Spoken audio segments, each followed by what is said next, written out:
Hey guys, what's going on? Welcome back to Fergs here, live on Central Avenue. We're in the box today, which is kind of cool. Got upgrade. Yeah, upgrade. I would definitely upgrade out of the sunlight here. I'm your host, Peter Blake, along with Blake Cabell of Blake and Blake Sports. Of course, Buck Cherry, a band is playing here tonight, so they got the ticket booth out here. And we asked Mark Ferguson if we could do a show out here, and of course he said yes. And of course, we're only 12 days away from an NFL draft party. Can't wait. Not like no other. We're going to have yours truly along with Mr. Al Keck and Pat Yasinskis out there. Of course, Blake Cabell and Tampa Ray Kennedy and Derek Jones and possibly Leo Haggerty. And maybe even Sean the Sports Don if he decides to come on. But we're going to be talking NFL draft in about 12 days here live at Fergs. Can't wait. I can't wait either. All right, so on Blake and Blake Sports, we usually recap the week with Buccaneers and NFL. And again, with this whole story with LSU fans being in town and the Crawfish Festival being in town, a lot of people selling Devin White. Are you buying Devin White at this point? Are you saying take a wait-and-see approach at this point and see where you go from there? If they plan on using Devin White to blitz him a lot to get pressure, then like I said, I can understand the pick. Like I said, but our biggest need is on the fronts of this team, defense and offensive line. That's our biggest pressure need, more so on the defensive line, as we really have no depth besides outside our starters, and especially if you're talking about getting rid of McCoy. But if they want to go Devin White, then I'm sure they plan on using him as like blitzing, and he looks like he did that pretty well at LSU. So I mean, the Bucks do sound like they're in on him. I mean, a lot of writers are putting that out. 4.42 40 can get after the quarterback. I mean, you can kind of see what Todd Bowles, maybe Bruce Arians is thinking at this point, because you can use him at multiple positions now, changing to a 3-4 defense from a 4-3, and then on top of it, I look at I read the first comments from White, how he was referring to himself in third person, wasn't sure about it, wants to be a $100 million guy. It just seems like he wants to be the best linebacker in the NFL. Maybe we're looking too much into it. And then he comes on First Take. It kind of sells me on the leadership. If they want White to be the face of this defense, then that's your guy. Right. I don't know how you can go wrong with that. And that's the hard part about when you ask me these questions and when people ask what we should pick. I know it's hard. We just play the game. It's fun to pick and choose what we would like. Right. And my answer will never change. I will always go with defensive line. But if I haven't changed on it either. Yeah, I'm just more open to it. I get it, but I look at this draft as being so deep. Not only in the first round. Yeah. So maybe if you do go with the White, is there a possibility you trade McCoy, maybe get back in the first round, get a player like a Brian Burns, which was mentioned on BucksReport.com. Check that out. Of course, Bucks Report, 60,000 following on Facebook. This is Blake and Blake Sports. I'm your host, Peter Blake, along with Blake Cabell. I mean, is that a possibility that you think more of a possibility? Because the more you hear it and the closer we're getting, it's White. Although I caution people, a lot of the talk last year was, Derwin James going to be picked. Vita Vea. They passed on Derwin James. So is it a certainty at this point, in your opinion, that they take White at 5 if he's there, or would they take an Oliver or defensive lineman of that ilk over a White? They have to get defensive line. I said the linebacker's not going to get pressure on your quarterback every play. And White's athletic ability is only going to get him so far. That's the only part about the whole 4. That's all everybody says. 4-4 stuff, like in our groups, you've seen the videos and stuff I posted about Devin White. What did you see him getting pancaked, driven 5 to 10 yards downfield, making bad reads, can't get off blocks, and then on simple run plays, he's missing gaps, running into the back of his lineman, and the running back's going in the other gap. Those are things he's going to get destroyed with in the NFL. Your athletic ability is only going to get you so far. Now, if he could clean those up, that's great. But do we have the coaching staff here to coach him up right, to learn those abilities? Because a lot of other people don't realize about Devin White is raw to the linebacker position. He's a running back, switched to a linebacker. I don't know if you knew that. Go ahead and explain that. I mean, he's a running back, switched to a linebacker. So running backs and linebacker are a little bit the same but different. Of course, one plays offense, one plays defense. I don't think I got to go into that. Everybody should understand that. Okay. Well, it's a different position, but I mean, you would think that he would definitely have an advantage with him being a running back now, being able to see some of the things. Right, but where I was going with that is the running back's job is to find the open gap. The linebacker's job is to find the open gap. Okay. They're the same, but like I said, they're the same but different. Right. And you would hope he would understand that. If you see open lanes or if your job is the B gap, you've got to be in that gap, or you're going to be giving up gaping runs. Yeah, no, absolutely. And you look at some of the tape, he takes some bad angles. Yep. He missed a lot of tackles.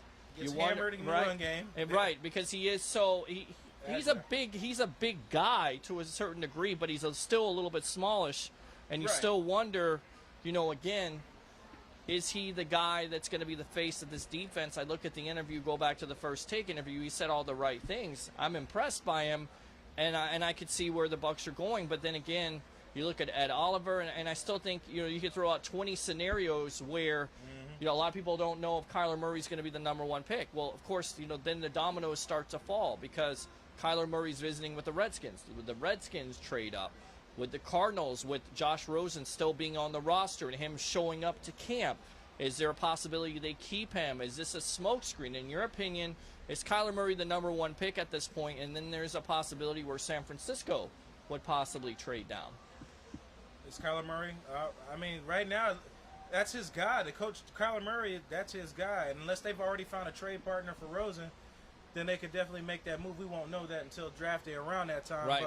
But it's just, you got to pick your guy. If you're trying to fix a bad team in Arizona and you got Kyler Murray, a guy you understand, a guy that understands you, that's the biggest part. You both are in agreement with each other. You have to go with that, much like we have to say with Arians and Winston. They both know each other way better than anybody else. Yeah. So they both understand strengths and weaknesses and what they're good at, and Arians is going to try to make things easier for Winston. That's the same thing the new coach in Arizona is going to do for Kyler Murray. Right. No, I absolutely agree. And what you're watching right now is Blake and Blake Sports. I'm your host, Peter Blake, along with Blake Cabell here live at Ferg's on Central Avenue in St. Pete. Of course, 12 days away from an NFL draft party like no other. In fact, if you tell them Bucs Report and the Sports Web sent you, you get a free draft beer, and compliments of Mark Ferguson will be in the middle part of the bar right there with the sound system. There's going to be a DJ because they're going to play music on the breaks. We're going to talk to you here live on Facebook.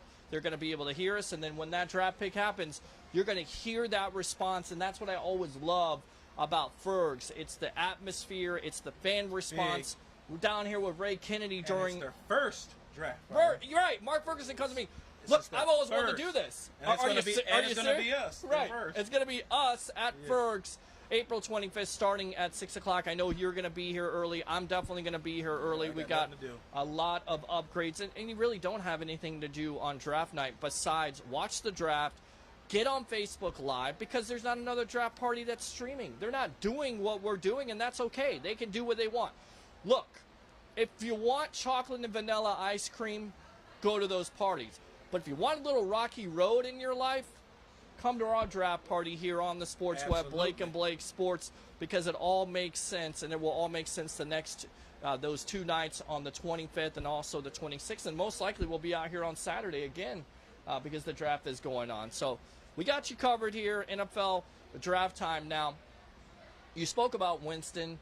Comments made this week. He basically clarified with, I believe, Greg Allman saying, I played at 245. A lot of people making a big deal about him playing at 250.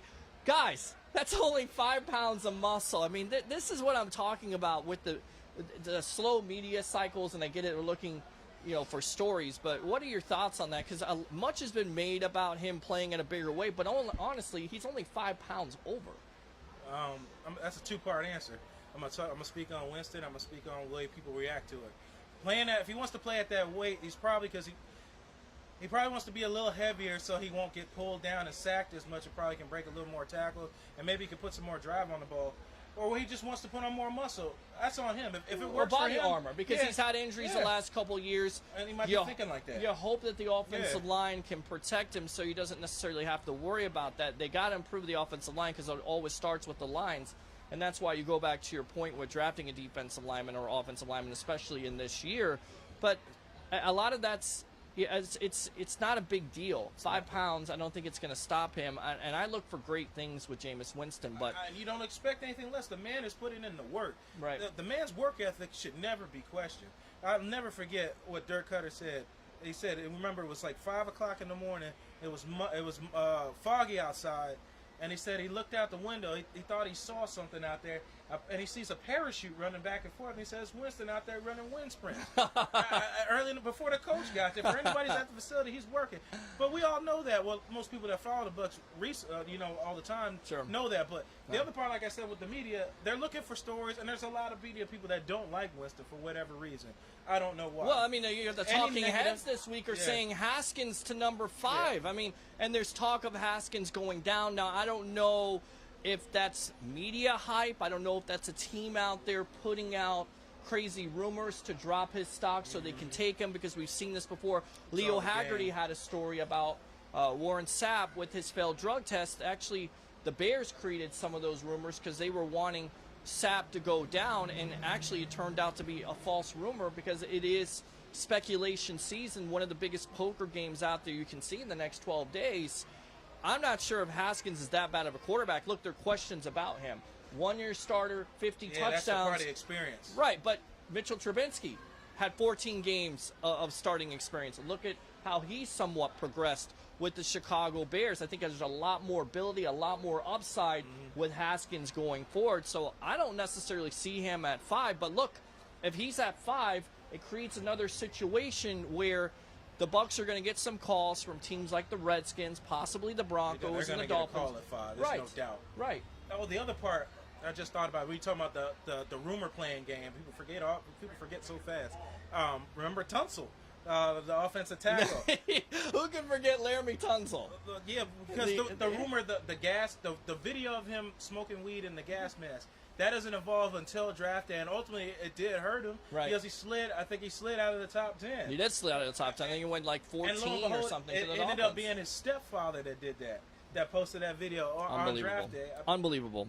And I just don't know why. And I like what he said. He said, I'm not apologizing for anything. Right. I was 14 when this happened. What am I? I'm 19, 20 years old now. What 14 when that happened? Yeah, he's like 14 years old. He's a big 14-year-old. Yeah. Well, what am I apologizing for something I did at 14? 7 years ago. I mean, and it happened with Josh Allen last year with tweets that are very serious, but they're from years ago, and now you see Nick Bosa, who's... Oh, and those were recent, though. Right. Well, the last couple of years. I'm glad we brought that up. Well, let's talk about it here, because we're talking about the NFL draft here on Blake and Blake Sports. I'm your host, Peter Blake, along with Mr. Blake Cabell here, live at Ferg's in the box, the boys in the box today. We'll probably get out there on the sidewalk again.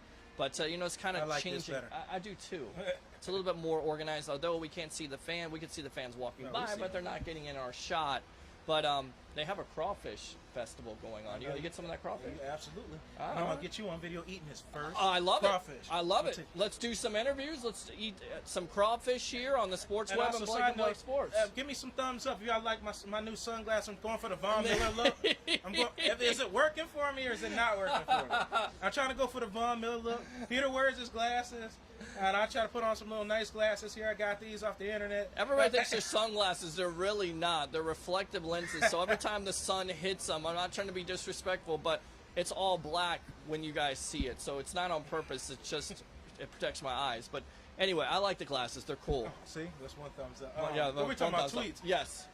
That brings me to a question. And I got another thing about Aaron Rodgers, too. Oh, so much to talk about. That's why I love football. Yeah. Both of these tweets. Now, it makes me question that when he walked away from Ohio State, was it really all because of injury, or was it because the teammates didn't want to be around him no more because of those tweets or things he might have said in the locker room and stuff like that?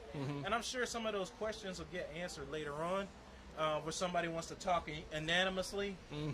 But that makes me, question stuff like that with all that coming out, him walking away. That's basically what he did. Right. Walked away from Ohio State. I don't care any other way you slice it. He walked away from his teammates.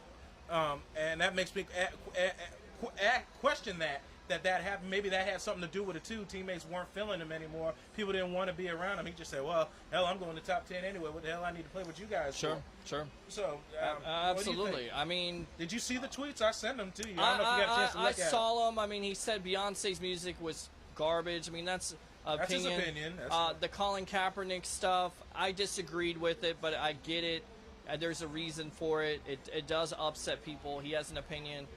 He's a Donald Trump fan. I mean, I don't see anything there that's...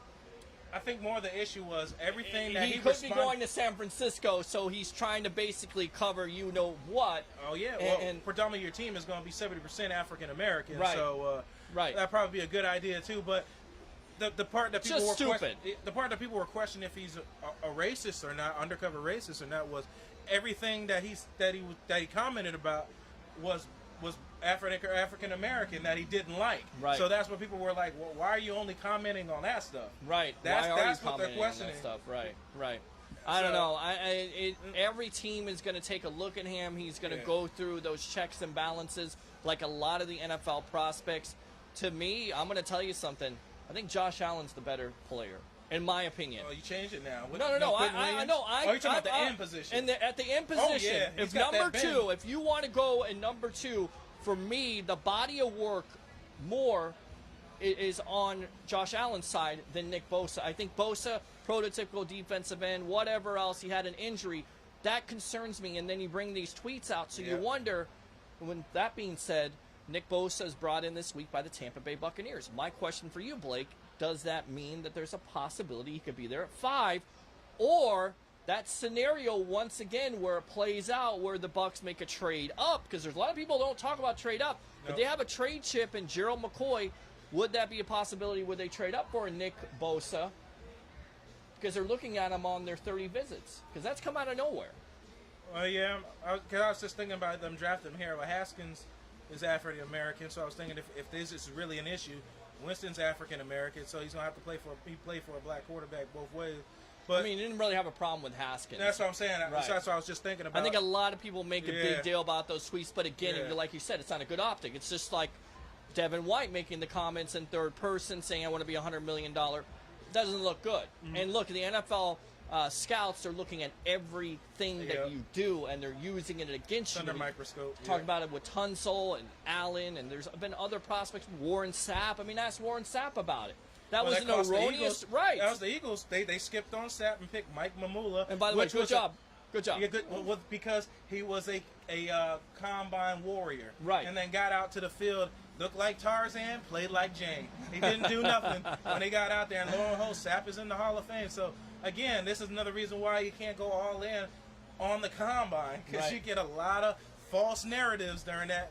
You have to go with tape, and that's what I will always go by. Well, tape. And that's why when people say Montez Sweat at 5, I don't have a problem with it. Now, you say a little bit differently. He's a little bit raw, but to me, consistently... You can get him later, not at 5. Well, maybe you can't, because there's going to be such a run on defensive ends. And you look at Sweat with the high 40... I mean, he's running a 4.41. I get it, combine warrior, but the tape shows also consistency at the highest level of the SEC. And then you have the question, was a lot of the work because of the interior lineman Jeffrey Simmons, which is another player they Simmons brought was in. on there, and then you had Abrams at safety. So was it all because of just him? I don't think so. I think a lot of it had to do with it. By the way, I would not draft him second round. A lot of people putting out that. Boy's a monster. You got to see he's some of that a monster, tape. But the thing is, you're going to lose a year. So if you're in the win now mode, which is what Bruce Arians has said the last couple of weeks, these fans would you wait a year for a Hall of Famer? There's red flags there for me. I'm gonna put it to you like this. Remember he punched a woman in the face. Oh yeah, well, I mean. Okay, so that's a red flag for me, and then you already have a torn ACL. You took your hand off my shoulder, so have I convinced you? I was gonna say, but if we were talking about injuries, see now you're talking about off-field stuff. See, that's a little different. I'm just talking about injuries because remember, Gronkowski, without a doubt, will be a Hall of Famer. I don't think anybody's gonna question that. Well, he was injured when he was drafted. Right. Okay. He missed his whole senior season. Great point. So, and what you're watching right now is Blake and Blake Sports here live on Bucs Report, BucsReport.com. I'm your host, Peter Blake, along with Mr. Blake Cabell. You talk about Simmons being drafted. Now, here's the problem with that. That basically locks you into Gerald McCoy for another year. Because if you trade McCoy, then you definitely have a whole defensive tackle. And you know that you can't draft Simmons because now Simmons is going to miss a year with the ACL. So, to me, if you draft Simmons, you've got to keep McCoy. And then you're in that quandary again where what are you going to do to free up salary in order to sign your draft picks? I was looking at that too. One answer was you gotta remove William Golson from his contract. That's $5 million. The other about 3, right? I thought it was about 3. I think it was more. We signed him to a pretty beast contract. That was about 3.75. And then you have Cameron Brate, who's $7 million, which is another situation that you're getting rid of Humphries and Brate. I can't see, and Pat Yacinskis wrote about this week, that McCoy, the writing is on the wall, and the way the Bucks have necessarily handled it hasn't been the best way. They haven't necessarily didn't show up to camp. Right, didn't show up to camp, which Josh Rosen did, by the way. Right. So people are, well, maybe the Rosen's staying. No, he's trying to work with the Cardinals. He's been a professional. Oh, that's amazing, right? That's amazing. We're trying to be a professional too here on Blake and Blake Sports. That's where I have a problem with it. You can look at Simmons. He's definitely got a lot of potential, and most likely would be a top 5, top 10. I've seen his videos. He's up and running. You take a chance on him? Does he play in the second round? I think he might play. I mean, it depends on where he's at with his knee. That's something I'll be really looking at if you're looking at it. But the guy can play. I've seen him manhandle double teams on the goal line. If you watch that Mississippi State and Alabama game, the way he split that double team and held Alabama to a field goal in the red zone, it's just he dominated that stop by himself. And if you're doing that on the college level, I know you can do that on the pro level. And you know who he kind of reminds me of, and I think Simmons is probably more dominating, but Robert Nemedici, who they drafted with the Cardinals. He's not as agile as Simmons, but I know which is crazy because Nemedici is smaller, but the way he played in college, and then there was some questions about his attitude, not to the certain degree of what Simmons. Jumping out the window or something like that. Yeah. Exactly. So, look, I get it. No risk it, no biscuit. That's what Bruce Arians is going with. But I think in that situation, if you get Simmons, then most likely you're locked in McCoy. And then if you're locked in McCoy. Well, it depends on what you get from the Jets, too. If we trade McCoy and get Darren Lee. But you still don't have a defensive tackle. You can get there's a bunch of D tackles you can get in the second round. Right. I think the first pick's got to be a slam dunk. Like I said, I really want to move down and get one of them high quality players, and then double up in the second round. You love to move down. You're in the move down crowd at this point. For me, I'm in the crowd of get best there. Right, best player there. I'm down for whatever, but there's a lot of talent that's going. I want to be there to get it. We've missed it too many times. And see, that's my problem. If you trade out of that 5 spot, do you miss out on a Quinnen Williams? Do you possibly miss out on a Josh Allen? Do you miss out on a crazy scenario with Nick Bosa being there at number 5? Because my thinking is, if we stay where we're at, we get 2 picks out of the 50 top players. If you move down, you get 3 picks of the 50 top players. Remember, you have Gerald McCoy. So that doesn't know if you move him either. We don't know yet. But if you pick up, let's just say you pick up a 3rd or 4th round pick. Best case scenario, 4th round pick. Take that 4th round pick. If you like a player in the first round, you can get back in the first round. That makes sense, right? That's true. I mean, if they do that, if somebody's willing to give up a 4th round. So there you go. This is the kind of conversation that we're going to be having all day, all night long on the 25th, 26th here live at Ferg's on Central Avenue, right in the middle of the bar. We'll have mixers, just upgrading a lot of equipment here on Blake and Blake Sports, the Sports Web. Absolutely. Sam Ash Music, 95 years of your musical needs. 923 McMullen Booth. Tell them the Sports Web, Blake and Blake Sports. Brother actually works for Sam Ash. He does in Orlando. I talked to him before. And go and see my buddy Mike McDermott there on and Sam Ash in Clearwater. So with that being said, we talked about the draft scenarios. Ed Oliver was in here the last couple weeks, talked about Jeffrey Simmons. The more I think about it, the more I think it's such a nice smokescreen that they're putting out there for Devin White. And it seems like to me they're going to go in that direction. Now, go ahead, update your mock draft for me. Kyler Murray, number 1. Number 2, is that a question where Nick Bosa goes number 2 to San Francisco, or are they scared away by those tweets, in your opinion? I don't think nobody's going to be scared of the tweets. They're going to draft him, whatever. It's just, to my thing, it's not really a team thing. It's a locker room thing. Okay. But we're talking about a team right now. Okay. And if they pick Bosa with that second pick, the real question is what they're going to do with Solomon Thomas. You just drafted Solomon Thomas in the top. Well, they're going to put him on both sides, and then they have also not only Solomon Thomas, but Dee Ford and DeForest Buckner, who, by the way, had 12 sacks last year. So we definitely need to get this guy's name right because he was a beast last year. Yeah, he did his job. So, I mean, I don't know if you pair him with Quinnen Williams, but that's been a scenario that's been thrown out there where the San Francisco 49ers have visited with him. Now, let's just say they take Nick Bosa at number 2. Number 3, the Jets. A lot of trade talk possibly with the Giants trading up, maybe the Redskins at that point. And the reason why I say they trade up to that spot is because the Raiders have been visiting with Kyler Murray and Dwayne Haskins. So I know what the Raiders are doing here. They're trying to get a team to go up there. I think they're trying to get Doug Williams because John Gruden has a relationship with Doug Williams. Williams needs a quarterback. You're not going to go with Alex Smith, but the talk has been Haskins is not necessarily the second guy. It's Drew Lock. What do you make of this? It is. It's a game everybody's playing right now. They want everybody to think one way, but your cards are really something else. It's going to be interesting with everybody playing these head games and John Gruden picking up Mike Mayock, one of the best. I mean, I already knew what that was because he has to slam dunk these picks. Right. They have no choice letting Khalil Mack go. Yeah. You all know that story. Right. So you have to. I mean, there's even mock drafts having the Raiders take Devin White at 4. What do you think? That's let's talk about so your pick right now. You're feeling with the Jets. Do they trade out or do they take Josh Allen? They're going to take a defensive end. They need to so they take Josh Allen. Yeah, they got to fix their defense. It's like they've already won offense last year getting their quarterback. So now they got to fix their defense. They signed Tremaine Johnson in the offseason 2 seasons ago and paid him a whole lot of money. Defense was still subpar. Sure.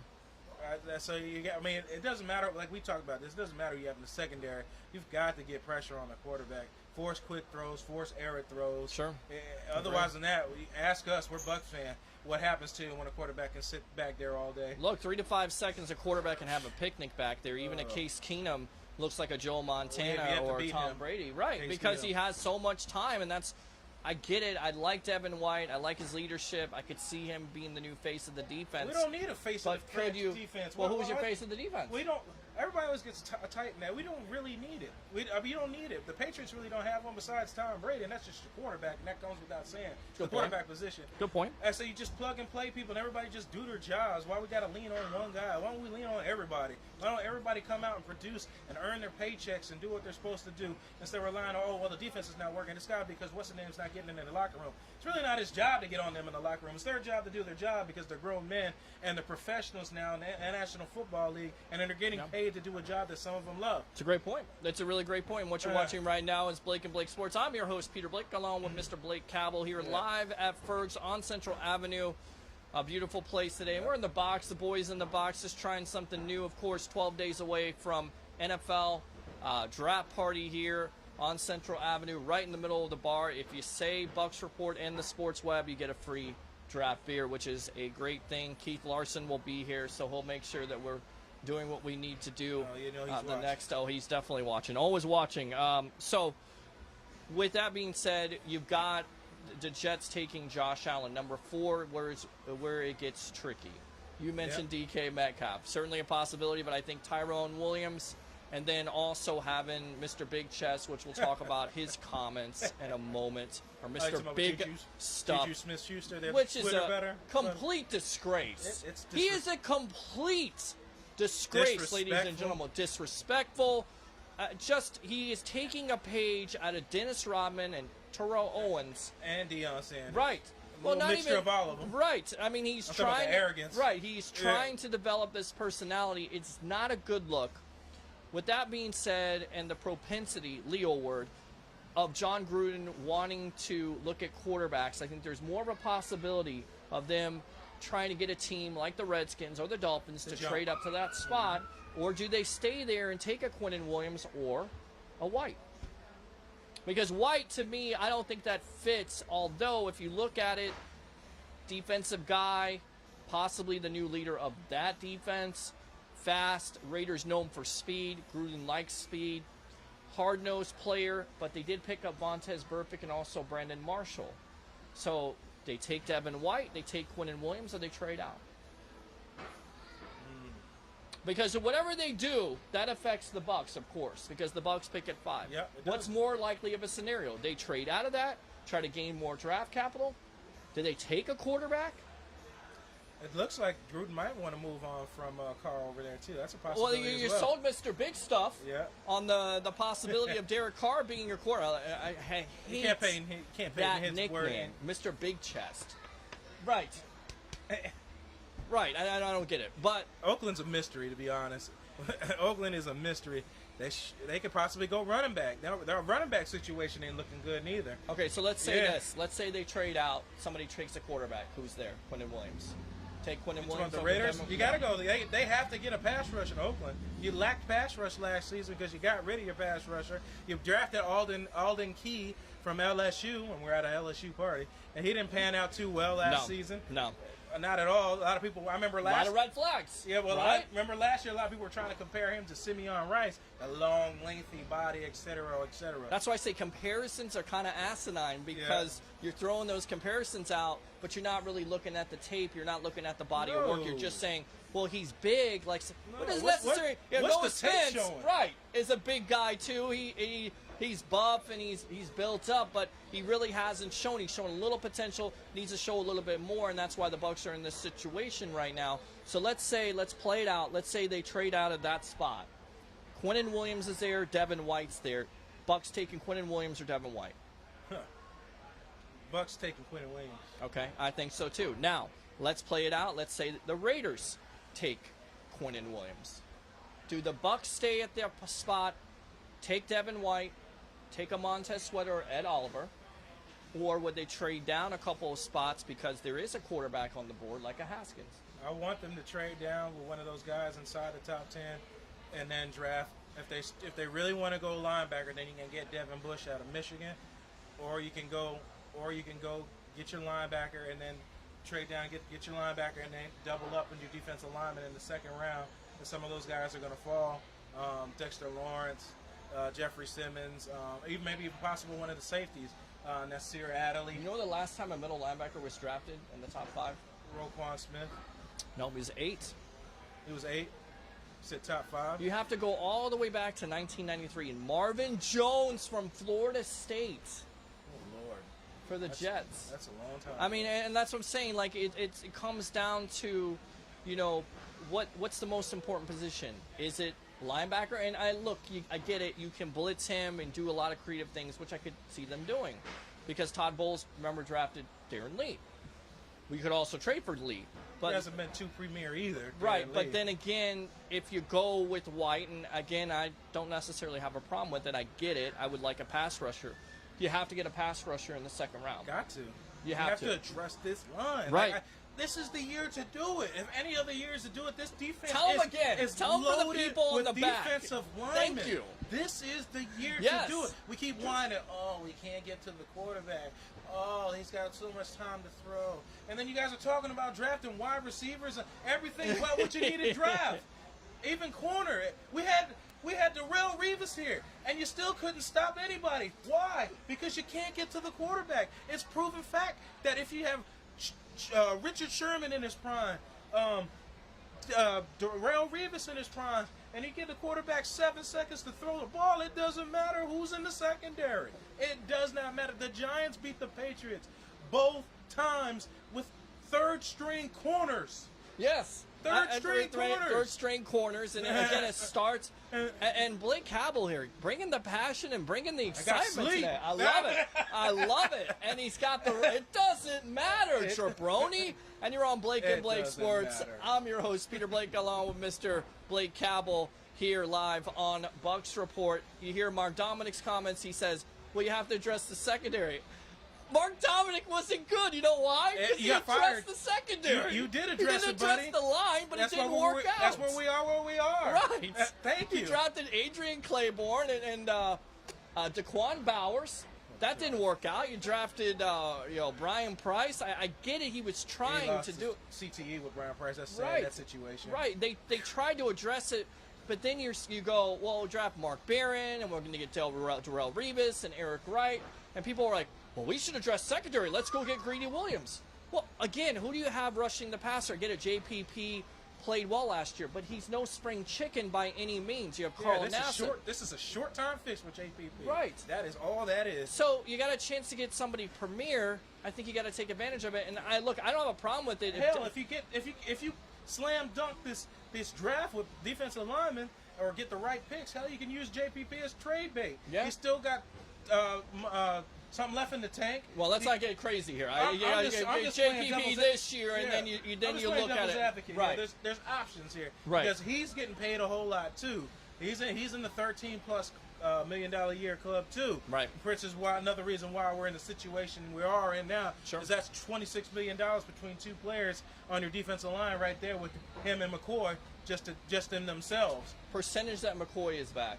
I would love to see McCoy back here. You're never going to get me to change my mind because, again, we talked about this last time. Guys who do what they're supposed to do and are with this team in their heart and have never trash talked this team and supported this community in and out need to be rewarded instead of guys like Antonio Brown who you can't stand and loathe. Yes, get rewarded and get a paycheck you are sending. Everybody wants to use this. What about the children? What about the children? You just showed them that you can be a jerk, a teammate, and get paid, get a pay raise, and go to Oakland and get treated like you were some type of victim. Yeah, that's what you're teaching them. Yeah. So which one is it? Yeah. I like when the man gets sleep here, and what you're watching is Blake and Blake Sports. I'm your host Peter Blake, along with Blake Cable here live at Ferg's on Central Avenue. The boys in the box today. I like the boys in the box. The boys in the box. We had Tampa Ray Kennedy before. He'll be back in a little bit. Got to get out there and get that LSU crawfish. They got a crawfish festival with LSU I'm gonna get fans. some. Oh, I've never had any before. So Peter on video. You guys check that out. Yes, we're gonna interview. Post that on the Bucks Report website. There you go, and we'll get a 1,000 views. There you go. Crawfish Pete, 12 days away from the NFL draft party here live. Yours truly, along with Mr. Al Keck, 40 years of sports broadcasting experience. Absolutely a professional. And you also have Pat Yasinskis, who's covered the NFL since 1993 with the Bucks, with the Panthers, and, of course, working for ESPN. And I think we all want to get to that place of ESPN, Fox Sports one of these days. But right now, we're doing it live here on Bucks Report. Peter, remember when you work with them agencies now, you have to sell what they want you to sell on those agencies. Yeah, that's true. Very true here. Absolutely. BucksReport.com. So Michael comes in, says, go Bucks. Jeremiah goes, hello again, everyone. I want to go defensive line. I feel you. Defensive end. A look at Derek Brooks, undersized linebacker, is in the Hall of Fame, but the game, I believe, is a lot more, it's different to a certain degree where a lot of the emphasis is not just placed on the run, a lot more on the pass. It's a passing game. It's a passing league. So it's not to say that White can't cover. He can. Yeah, but you have to get after the passer. Can they do that? Maybe they can. And that's another thing, too. I hate every draft. We just keep going back to that 2002 year and comparing everybody to him. Can I tell you what Rick Pitino said? Go ahead. Rick Pitino said Larry Bird, Robert Parrish are not walking through the door. Nope. Warren Sapp, Derek Brooks, Rondé Barber, John Lynch are not walking through the door. This is a different defense, and I get era. it. There was some type of romance with that, and there well should have been. But it's a different type of defense, fans. There's going to be more aggressive. You're going to see more 3-4 looks, and I think the emphasis will be to get pressure on the quarterback as it should be. That's the way you have to do it in order to win. If you want to change, you can't sit back in the Tampa 2. What was our scheme? Bend but don't break, but we're always breaking, not bending. Right. But I mean, if you're tired of the zone defense, raise your hand. Thank you. All right. So there you go. That's our vote. Democracy in effect here on Blake and Blake Sports. And I think that's what Bowles wants to do. He wants to get after the pass rush. Sure. If you're going to make mistakes, make them big. I say, I'm not going to eat your lunch for that. Go after. Okay, Al Pacino from I'm not going to eat your lunch for that. Sunday. Go after the QB. Start your game today. That's right. I'm not mad at that. I'm that you're competing. I will never get upset that you're competing. But I do have a problem with you playing not to lose. I have a problem with that. Right. When you play not to lose, you lose. You lose. And you look bad. You lose and big. The fans hate you because it looks like you're not trying. Exactly. I will never be mad at somebody competing and somebody just beating you for the simple fact that they made a play that you didn't make or they just made a better play. I'm fine with that. I can live with that. You were competing. Yeah, no, I agree. And let's go out and read these comments. If the Lightning get alienated, who's your pick to win the Stanley Cup? I haven't thought that through at this point. At this rate right now, Richard, thanks a lot for joining us, as always, from L.A. He's joining us from L.A., so quite West early. Coast, baby. Appreciate it. Blake and Blake Sports here. I'm my host, Peter Blake, along with Blake Cabell, here live at Ferg's.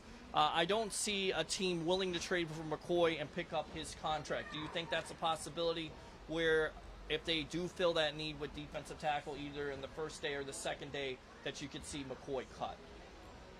Is there any possibility that he stays on this team with that $13 million contract? Only way that happens is if he stays on his team, then you gotta cut dead weight somewhere else.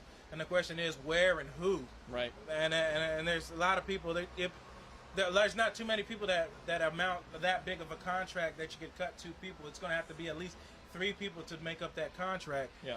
And it's tough, man. Like. And the thing is, like, the reason I want him to stay so much is not only that he's just been a great person and been great in this community, is that you're getting rid of one to refill with one. We're not really adding to anything. We're just pretty much replacing. And I would love to have more help on top of McCoy. And granted, like, I'm going to say this, but all defensive linemen are rotational. Nobody starts. If you ever play football, you can't start on a defensive line the entire game. You can't go 100%. It's a lot of work. Yeah, I agree. Pass rushing and run stuff. And so they're rotation anyway. And that's why Seattle constantly gets pressure. And that's why a lot of teams, they get a lot of sacks and a lot of interception. They rotate in players. Look at the good teams. Yeah. Take the blueprint away. Use the blueprint. You have the Philadelphia Eagles have rotation, have defensive players. You have the Jacksonville Jaguars telling their faces, but Rams. The Rams. Yep. Those are the good teams. Those are the teams that continue. Even the Patriots losing a Trey Flowers, they don't care. They'll address it because they know what type of players that will come in there and be productive right away, and most likely they'll work within between the lines with offensive line and defensive line. All right. Philip says, exactly, do your job, earn your check. Hell yes, preach, brother. Best available or team need at 5, and we were going back and forth on that. Right. I mean, I think it comes down to, again, who's on the board. If Quinnen Williams is on the board, you take Quinnen Williams. Especially if you're talking about cutting McCoy, you got to address the D-line. Right, and then even if McCoy is still on this team, you still have to address the defensive line. If you take White, because he's going to be gone eventually. If it's not this year, it's probably next year. Right, and then again, you've got older players on this team like a JPP. Carl Nassib's not really old, but you don't know what to expect out of him. Right. You have William Golston. I mean, who else do you have? Shaq Barrett. Yeah, they're gonna go Looking forward to seeing him first time being a starter. Right. Exactly. So, and he's been very positive on his social media, so I've been following him.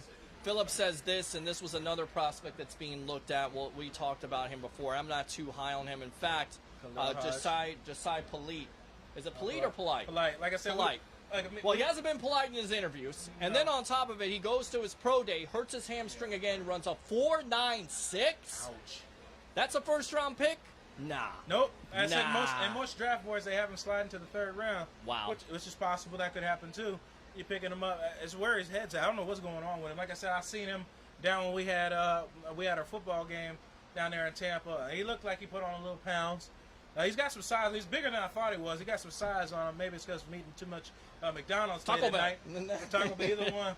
But he does got some size on him. He was still wearing his NFL draft stuff, but not good. And you look at the 2 cases with Polite and Brian Burns. Burns puts on a little bit of weight because a lot of people say, well, he's at 230. Can he work with that weight? He could. Ran a high 40 time. Polite, on the other hand, did not. At the high 40, and then on top of it, didn't make great first impressions with his interviews. That's a red flag. Yeah, it is a red flag because it means how you're going to be coached with this team. Right. Which I'm with that, Peter. If he can't work with the teammate and the coaches, you don't want to listen, then that is a problem. Yeah.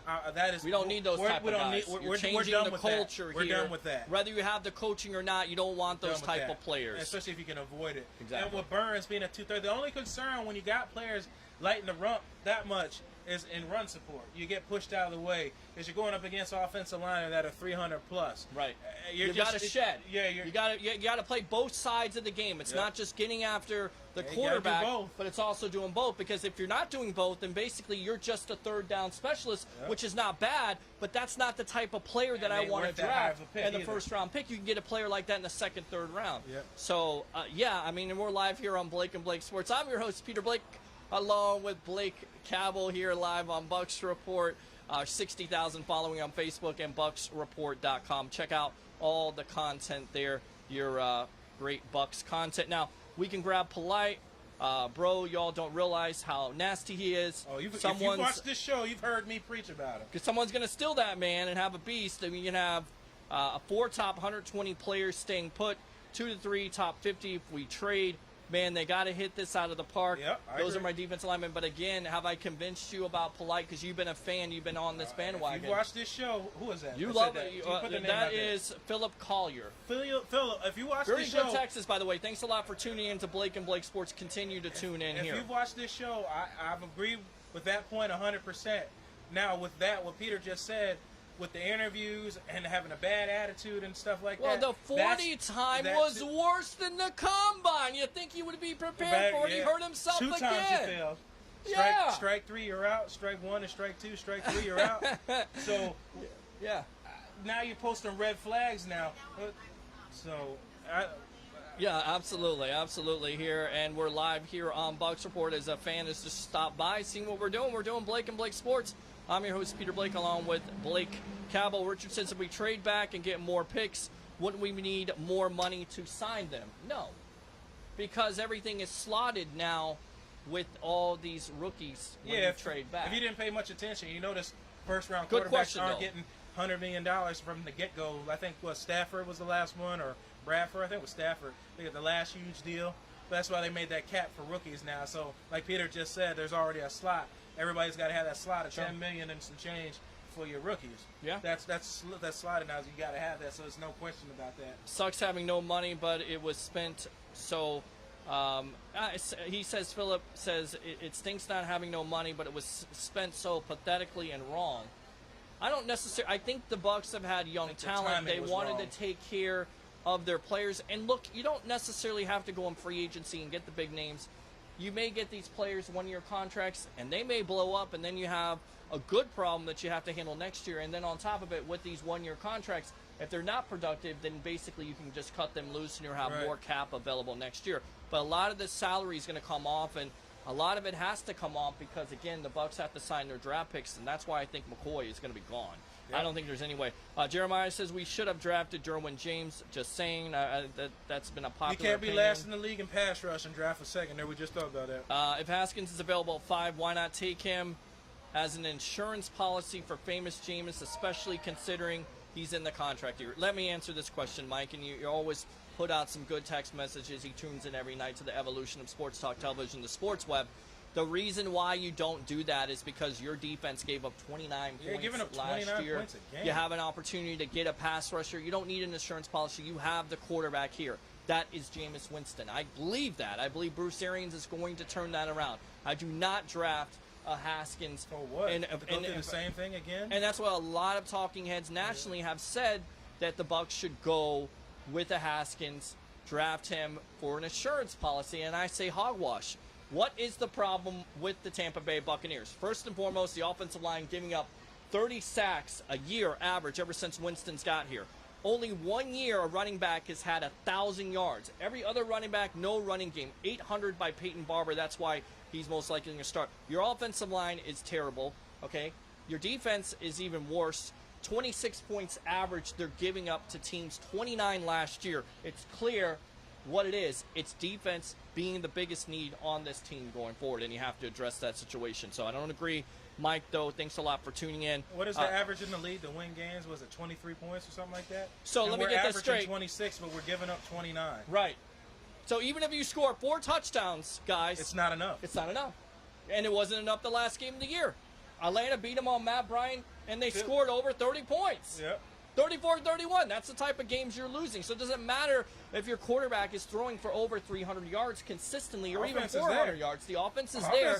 The problem is the defense. And with the division, with Matt Ryan and Cam Newton and Drew Brees, they're not going anywhere. You have to get after the passer. That's why you have to address it. Sad to say, I think McCoy is gone. Trade him for picks, get some room with the salary cap. The Rams were brought in free agency. That is true. Well, but they were also drafted. Well, when you have that, Steve, that's the system where I want to be at, where the Rams are at. Where you have your own guys, and then you could just plug in a free agent player like Sue or tryout player in Fowler, which they re-signed Fowler again because he played well and he looked like Brockers, who you drafted. They drafted Donald. They drafted Chris Long. And that was another argument about everybody wants to compare Sue. They'd be like, oh, McCoy needs to be like Aaron Donald. Well, Aaron Donald has never been without double-digit sack ends his entire career. First it was Robert Quinn, then it came Chris Long, Now it can't. And Michael Brockers was there around the same time. Sure. They filled the talent up. I will go and say that McCoy being 31 years old, you have in JPP, he still is a 6-sack guy to me. He's not an Aaron Donald player, but you're right. You're bringing up a great point with the talent around him, but he's just a different type of player. Well, would he be that without them? We won't ever know that. And I'm not going to play that game. Well, Bruce Arians even told you 4 years ago he was a different type of player, which really doesn't do anything for his trade value. So I'm trying to think, is that him calling out McCoy and saying, look, you need to take an adjustment at this point, take a lesser deal to help us out, right? Because that doesn't improve his trade value by any means at all. I don't understand it. I don't see how he stays on this team. Corey checks in here. Nikita Kucherov suspended 1 game. Yeah. Of course, that was the breaking news of the day that came down. Game 3 tomorrow night. A must-win situation by the Tampa Bay Lightning, being 2-0 Columbus going into their house. And you're without your leading scorer and just your point man. And this is Stamkos' time. Yep. Well, Stamkos has got to step up. Other players on this team got to step up. Killer Kaloran's got to step up. Yep. He usually does. You have to have Braden Point, and you have to have Stamkos, and Vasilevsky has to play better. But the defense overall has to play better.